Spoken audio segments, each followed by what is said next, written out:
And it's the effect of these different times on the relationship and the communication with God.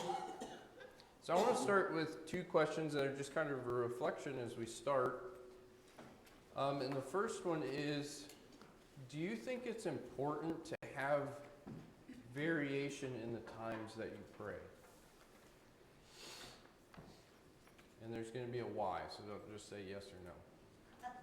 So do you think it's important to have variation in the times that you pray? I would say yes. Okay, why? Because when in human nature and life, if we do things like when an alarm goes off, oh, alarm, I gotta pray. Oh, this, I gotta pray. We become so ritualistic and it becomes just such a habit. Sometimes it's hard to keep the genuineness. And with prayer, it should be a natural communication with God, and there should be some spontaneity to how we pray. And if we do it to a schedule only, it's going to limit our effectiveness. Yeah, so we get stuck in that structure and it's not as organic. Okay, Samantha? I know what Aaron said, at least. I think, too, what can happen is, like, I've learned over the years to, like, I'll call it pray in the moment, I guess, because, like, if you have a scheduled time and you have, oh, well, I'll pray about that, well, then you wind up forgetting. I've done it a million times. Oh, absolutely. If So I don't do it I now. I wanted to add to that because I think, I don't think having a scheduled time is bad, but I think there could be some limitations to it as Okay. far as you might have a whole huge list of things to pray about, and then you might forget something that you said you pray about. I don't know. That fits me. If I don't do it regularly, then I'm not going to do it. So I have to have kind of like a set times that I'll do it. And then also, like Samantha said, if I think about it and I don't do it in that moment, then I'm going to forget in 30 seconds. And that's how my brain works. Anybody else? Do you think it's important to have variation? Andrew? There could be a time-sensitive nature to some of the things we may need to pray for. It makes me think about Jesus when he was reprimanding the Pharisees, and he said, if someone's ox falls in a ditch on the Sabbath, are you going to wait till Monday to do something about it? So it's almost if we think, well, I'm stuck to my schedule, we may not have our minds open to other opportunities when prayer is appropriate or necessary. Okay, right, yeah. Okay, so here's a follow-up question to that then. Are certain times more important than others in regard to prayer? I don't think so. Why I not? don't, like, if you're talking about, like, because prayer should be, like, you should feel able to do it all the time, I guess. Okay. Any other thoughts? An example might be, is doing it in the morning more important than doing it at night, or vice versa, or what? And this might be personal too, Brace. I don't think it's necessarily more important to God, but it can be more helpful for us. If your time that you're able to focus more is in the morning, then that's probably a better time for you than right before bed. And for some people, it might be vice versa. It might be that late at night before you go to sleep is the best time for you to pray. And so if there are times when you know you have a slot of time you can set aside and that you can really focus your attention on what it is that you're doing, then that may be extremely helpful for you in your prayer life. Right, and so again, there's not a rigid formula with this either. Jim? You know, Paul said pray without ceasing, and God tells us that we're not to cease to eat. You cease either one of them, you're going to die. So you don't eat every minute, but daily and regularly. Use temperance in it, even in spiritual things. Because that's a part of the fruit of the Spirit, Galatians 5. So pray without ceasing, daily, regularly. Don't forget the fruit. I wanted to look at some background real quick about kind of the psalmist world before we jump into this. Everybody go to Exodus 29.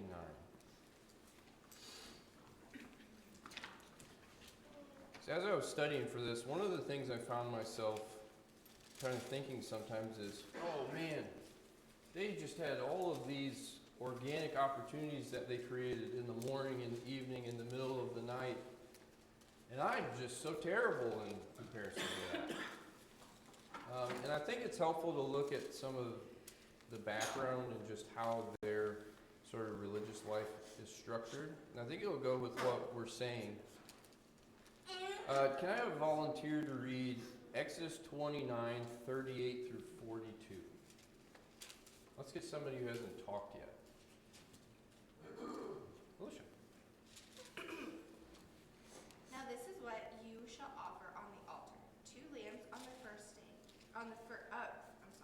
two lambs of the first year, day by day, continually. 1 lamb you shall offer in the morning, and the other lamb you shall offer at twilight. With the 1 lamb shall be 1/10 of an ephah of flour mixed with 1/4 of a hin of pressed oil, and 1/4 of a hin of wine as a drink offering. And the other lamb shall offer at twilight. You shall offer at twilight, and you shall offer it with the grain offering and the drink offering as in the morning, for sweet aroma, an offering made by fire to the Lord. This shall be a continual burnt offering throughout your generations at the door of the tabernacle of meeting before the Lord, where I will meet you to speak with you. Okay, does anybody have a clue as to why I had us read this? Well, it was planned. Okay, what was planned? Their offerings. They didn't just wake up and decide to do it. It was on a schedule.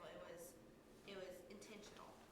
Yeah, and so when we're looking at these sections, and you'll see it as you went through some of these Psalms, it'll talk about the morning offering or sacrifice, it'll talk about the evening sacrifice. These were scheduled times. And so we see that there was a schedule, but there was also just kind of this spontaneity too.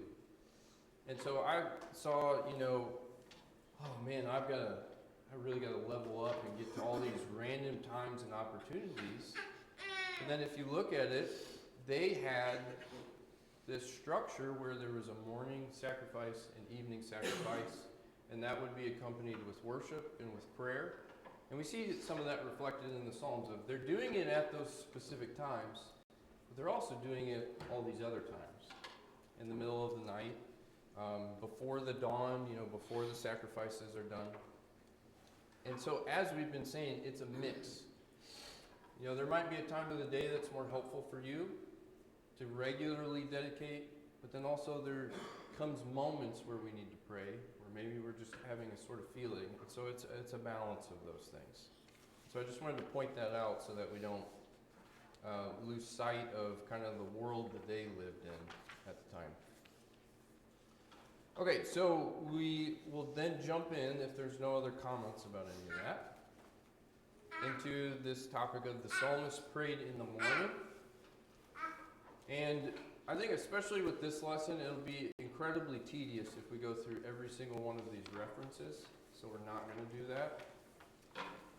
So as we go through them, I'll just ask every time if there's any of them that stood out to you in particular, or maybe if there was any of them that were confusing, maybe in some of the language, and we can look at those in particular. Because other than that, I'm just going to kind of say why they were brought up, and then we'll get to some reflection questions. So for these, I think it's 3. Yeah, for these 3 references in the psalmist prayed in the morning, were there any that in particular you want to talk about, or that you had questions?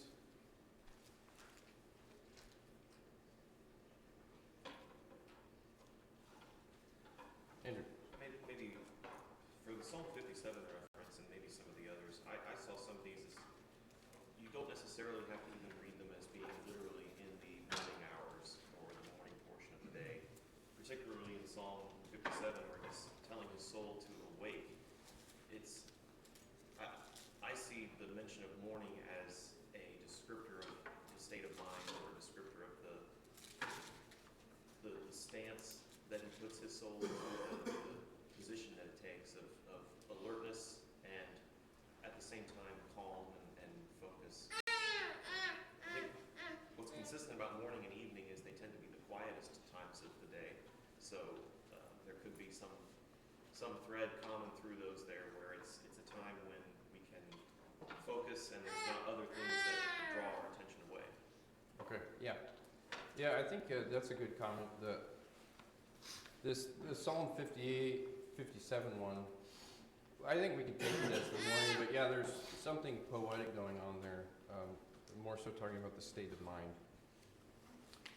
I think I had noticed that, but I didn't put it necessarily into those words. But just as we kind of run through these, we have the language of, in the morning you'll hear my voice, I'll awake the dawn, I will awake the dawn, these kind of things. And so just talking about the fact that in the morning, the psalmist is going to dedicate time in worship and in prayer. So let's go to page 50 and look then at some of the reflection questions about this. We'll look at these, and then I've got some extras interspersed throughout. And so Crozier here remarks, the issue is what morning prayer represents for the psalmist. It's not to say that the morning is the right and only time to pray, right? So why do you think the psalmist wanted to pray in the morning?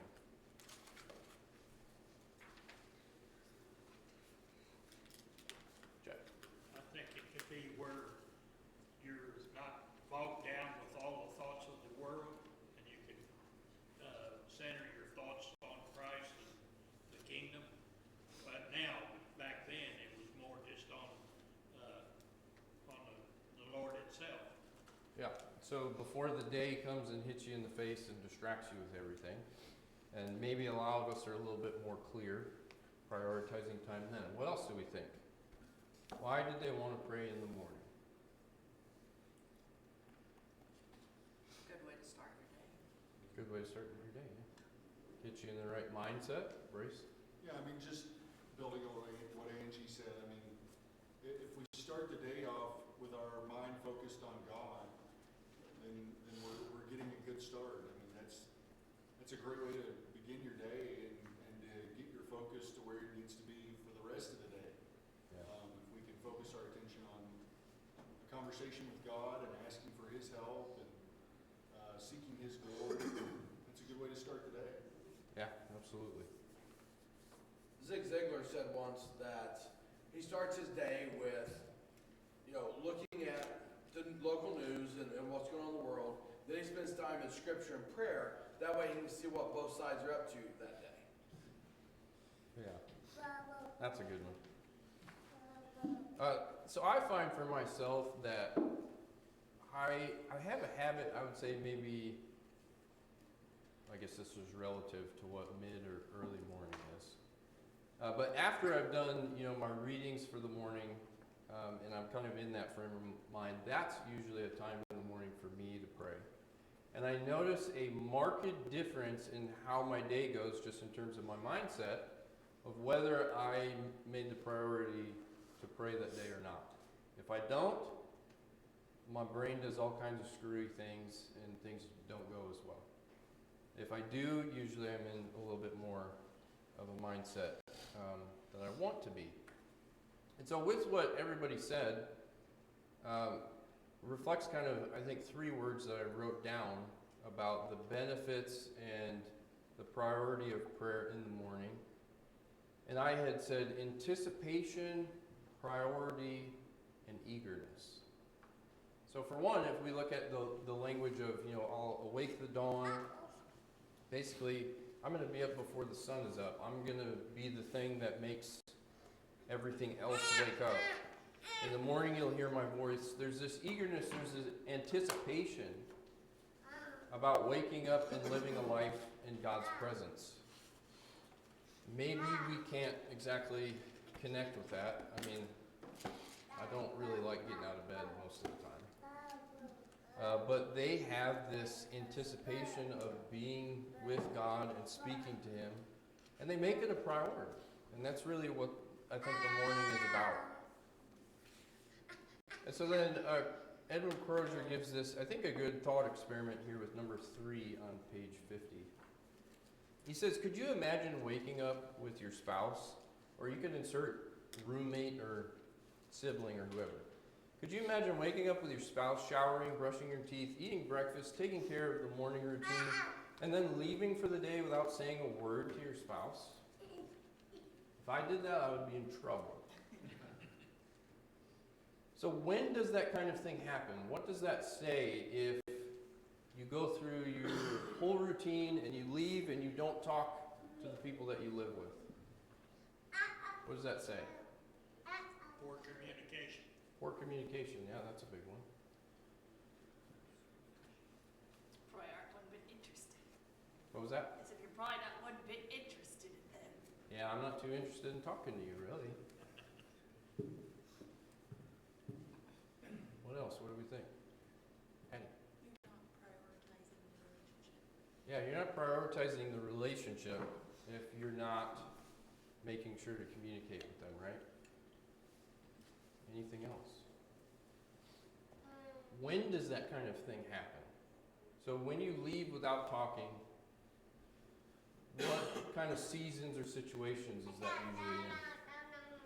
Or aggravated with each other? Yeah. So something, you're in a bad spot. You're angry or upset. And so we can see all of these things. I think this was a good illustration of if we do this, if we go throughout our day and we don't prioritize communication with God, something's wrong with the relationship, right? We're either in a bad spot or maybe we're angry with God or we feel like He's angry with us. We're not prioritizing Him. We're not focused on Him. The relationship's not healthy in the same way that it would be if we leave and don't communicate with those living with us. Samantha. It's gonna add to like another thing that could, because I experience this personally, is like something could be deeply bothering you and you don't want to talk about it, which that in itself is a problem, of course, but that's another one to throw in there. Yeah, that was one that we probably should have mentioned too. Yeah, something's going on, but I don't want to talk about it. And God knows that. I mean, I know my wife has a certain energy and a face that she holds when there's something bothering her and she doesn't want to talk about it. And you all probably know that about your family members and loved ones, and God knows the same thing. So it doesn't really make sense to hold it from Him, does it? Okay, do we want to say anything else about the morning time here?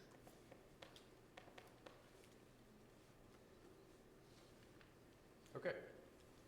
So let's look at the psalmist prayed in the evening.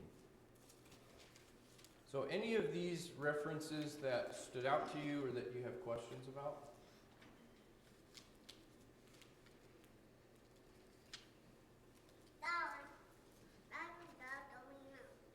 Okay.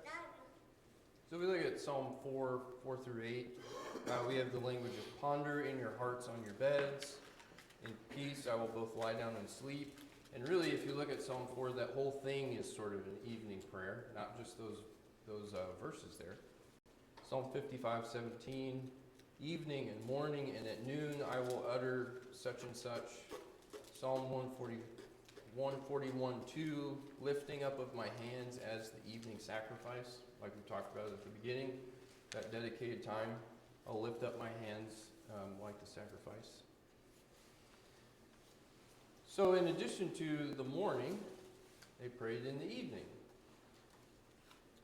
So as we said before, this is not about the evening is the exact right time to pray. Why do you think the psalmist wanted to end their day, or maybe it's not even the end of the day, but why do you think they wanted to pray in the evening?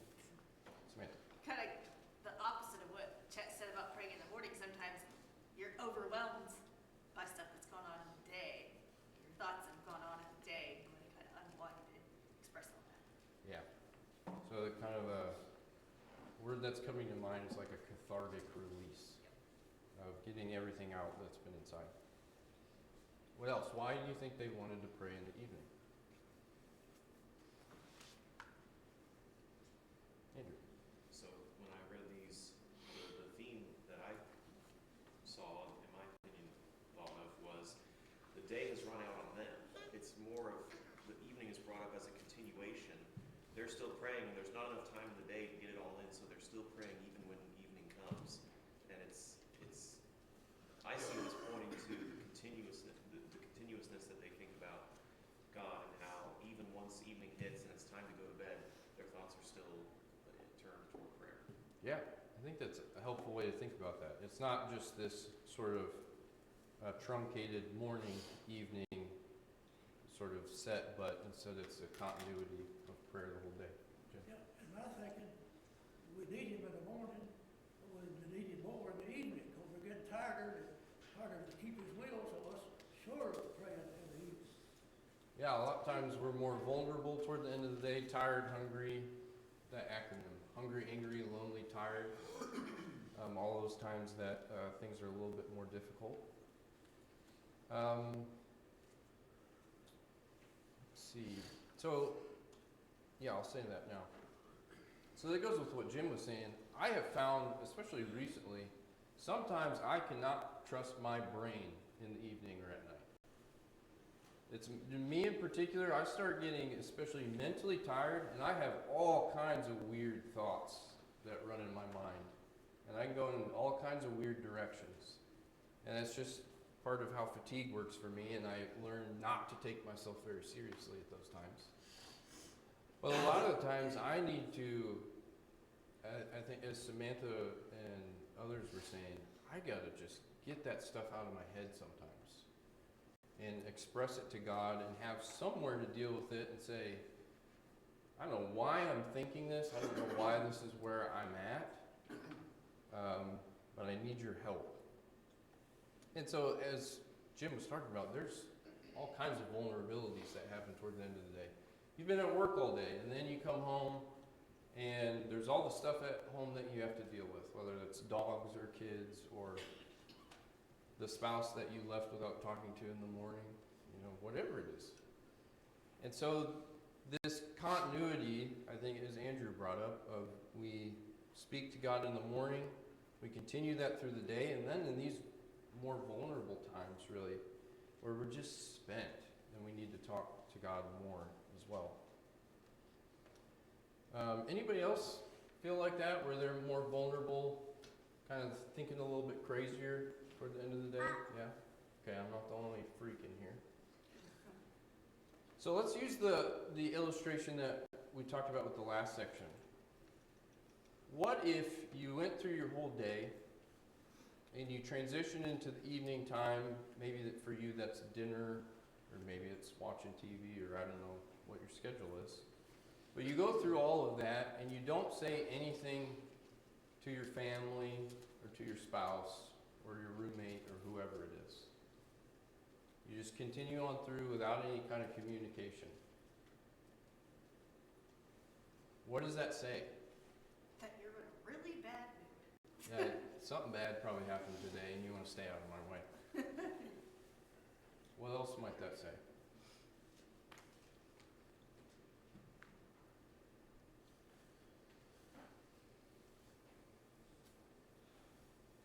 One thing for me, as you all have seen with your own eyes, I have a child with a lot of energy. And sometimes I don't have the energy to deal with that.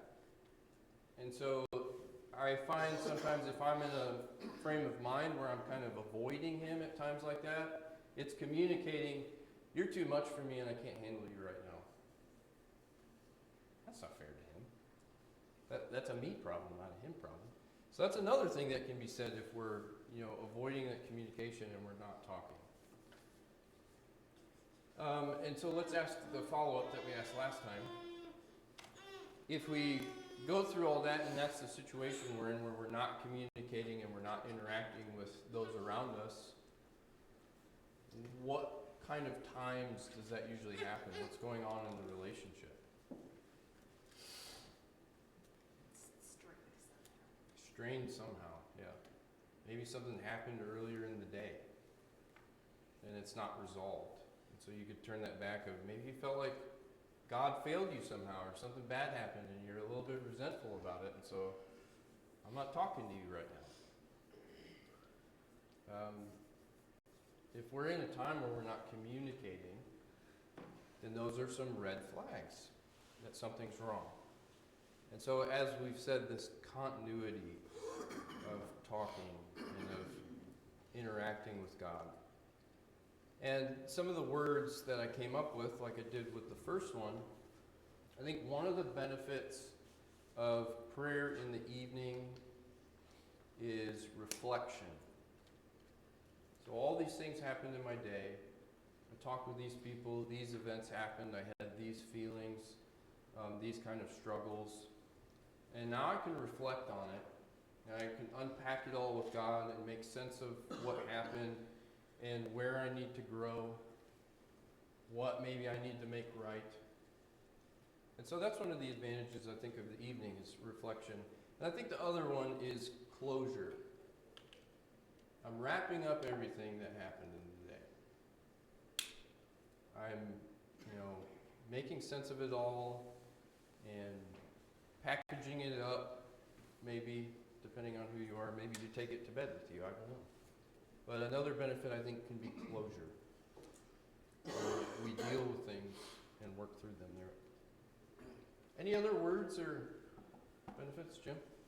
Yeah, I was thinking through the years, God said a lot of things to the prophets, to his people, didn't make any sense to them. And it could be that way today. But I'll tell you a story to help illustrate that.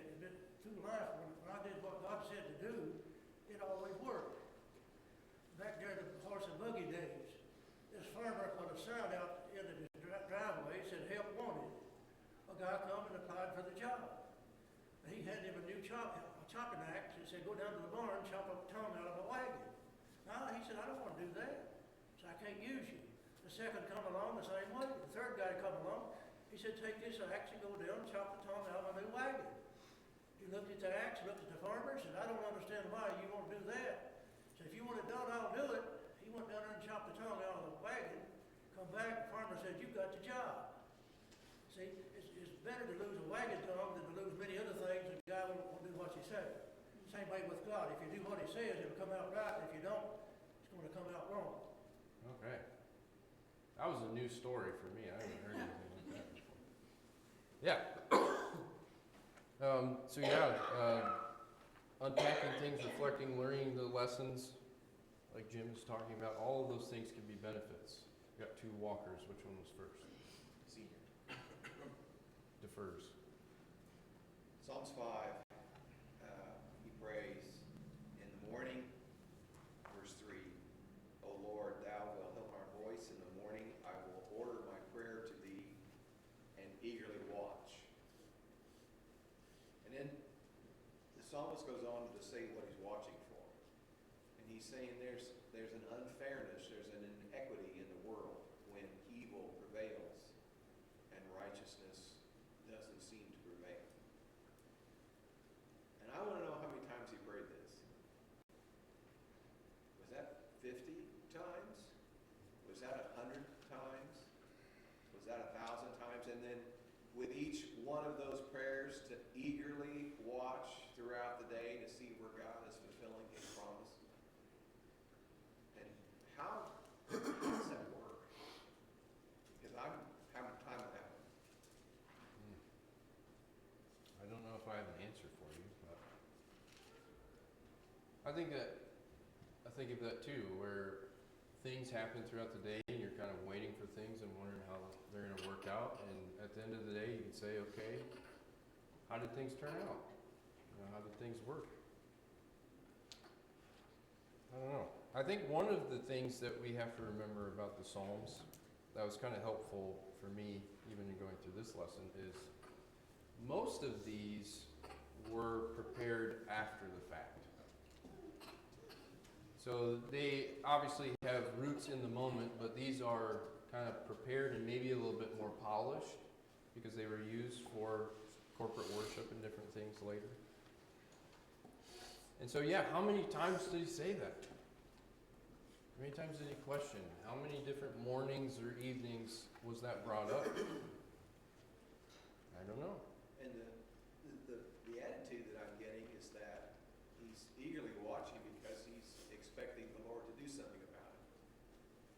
And it's a matter of how do you understand God's will and God fulfilling his purpose in the lives of people who are righteous and in the lives of the unrighteous. Because God has his hand in both. And so we're looking for evidence of that authority on God's part to order the world according to his expectations.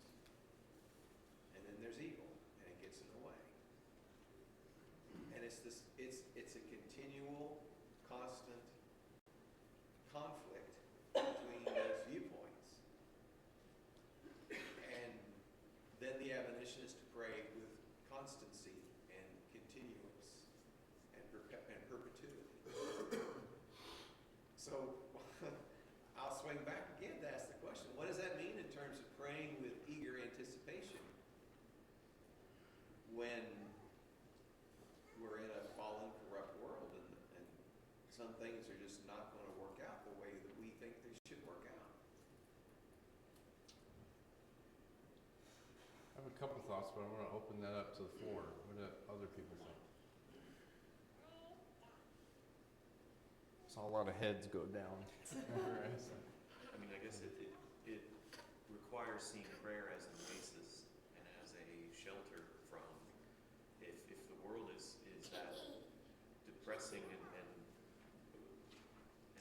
oppressive of a place, then prayer needs to be the relief from that, and the place that is not that. Yeah, an oasis. I think that's helpful. I know for me, when I'm doing those kind of things, a lot of times it's an exercise in surrendering a lot of my expectations in the way that I think things should go, and trying to grow in accepting that however it works out according to God's plan, am I going to be okay with that? Am I going to learn to accept those kind of things? And when I see how it works out and it doesn't match up to what I think should have happened, well, I'm not going to get there overnight. And so for me, I have to kind of exercise myself in those ways. Brace?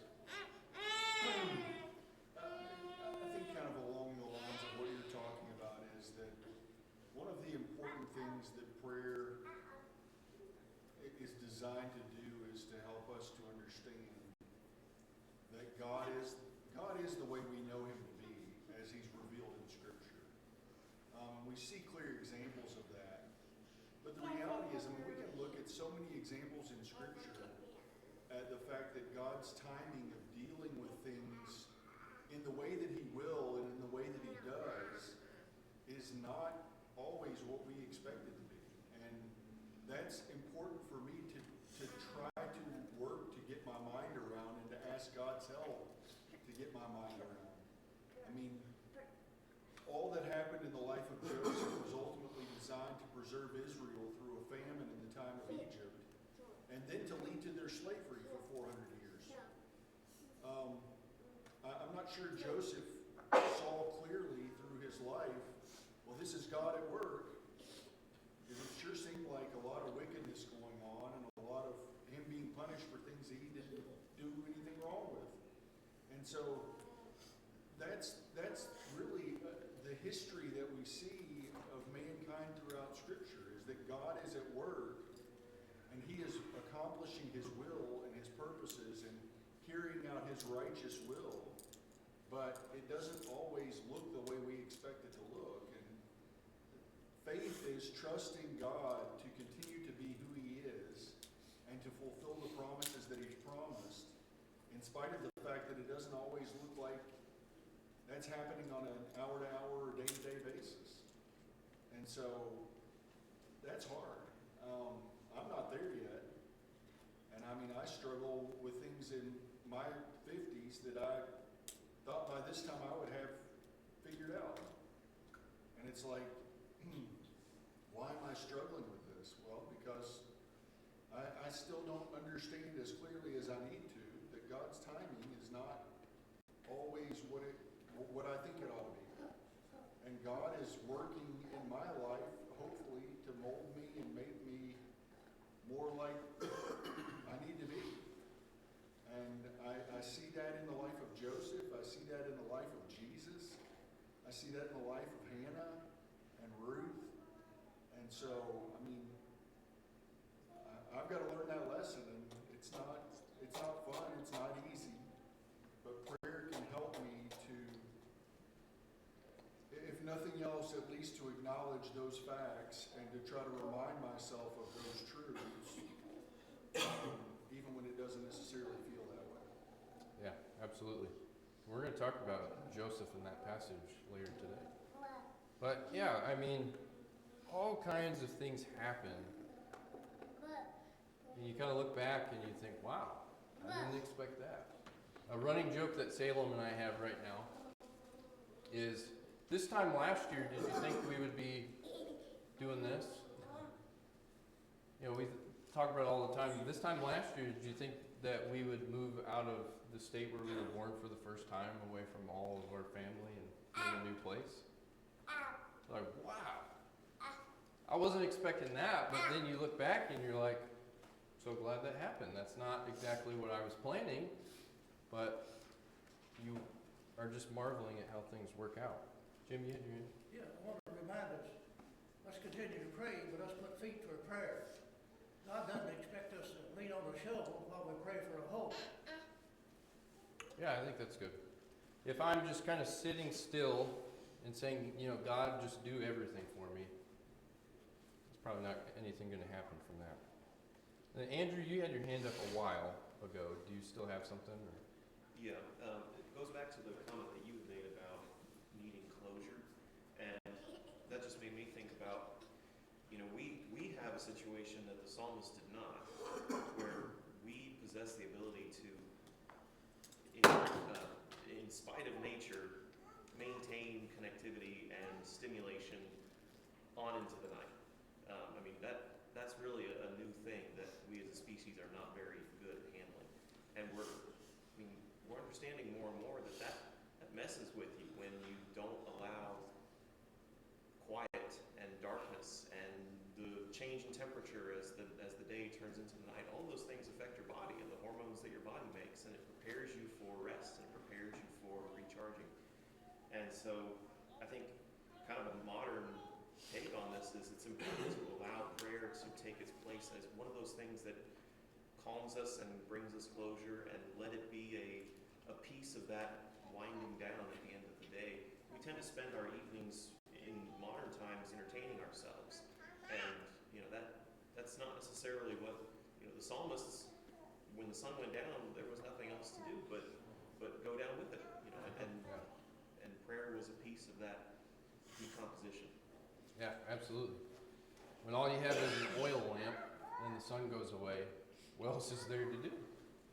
You know, don't have the TV to watch, or, I mean, it would even be a struggle to read probably, I imagine. So those times of reflection and meditation.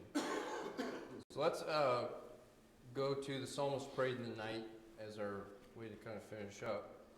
So any of those that stuck out to you or that you have questions about? Okay, so we see the language there, both of those from Psalm 119. At midnight I arise to praise you, I rise before dawn and cry for help, so that's before the sun is up. And so it's remarked, this isn't saying that you need to set an alarm and wake up so that you can pray in the middle of the night, but it's what this is representing. So, for one thing, if you're waking up in the middle of the night to pray, what's probably going on? Something's bothering you. Yeah, something's bothering you. Something's bad. And so that's probably why the psalmists are in this state, right? That something is going on. Now, do all of you have a person that you can think of that, you know, if an emergency happened in the middle of the night, you could call them and you know that they would answer? That's kind of what this is, right? There's a lifeline there. Something is going on, and I need help, and I know that there's someone there listening. This line that he says in number 8, I have never heard this before. When you can't sleep, don't count sheep, talk to the shepherd. So what's, I guess, maybe one of the dangers if you're up in the middle of the night and you're not talking to God? Mine goes all over the place. Yeah. I get crazy at that Not time of good. night, yeah. Or as I would hear my grandma say, nothing good happens after 12 a.m. You know, so that is kind of that lifeline. We see that importance of God being there in those times of help when we need Him and when we're most vulnerable. And so the lesson for all of this that then Josh will get into on Wednesday is They did this all the time. They did it in good times and bad times, structured times and spontaneity. And so that's kind of how we need to work this into our lives as well. Any last questions before we close? All right, thank you.